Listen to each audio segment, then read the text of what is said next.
And I find it's right here. Most often when you think of a church, you think of a pastor. And we're grateful to have a pastor here. I'm very grateful for Pastor Ed.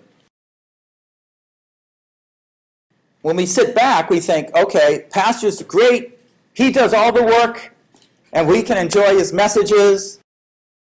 We'll help him where he does this and that. But the perception of work, because you have one pastor, is that he does the work, we are behind the scenes, and we support him. And so as we find a little time, that we will help and support him.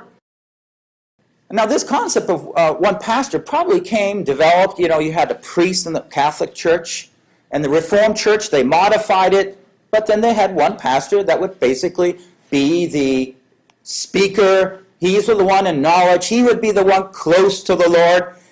You don't want to touch his clothes. He prays, and he's that guy that's, get him to pray for your need, and God will answer it. It's that kind of person. But it's the wrong concept of the church.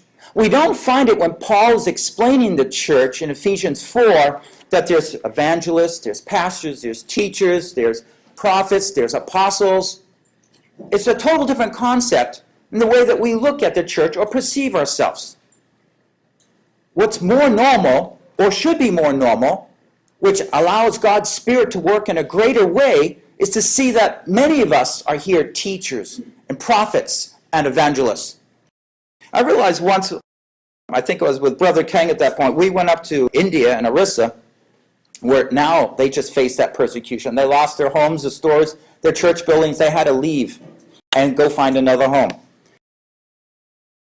What I find is a lot of the young people, they didn't have a job.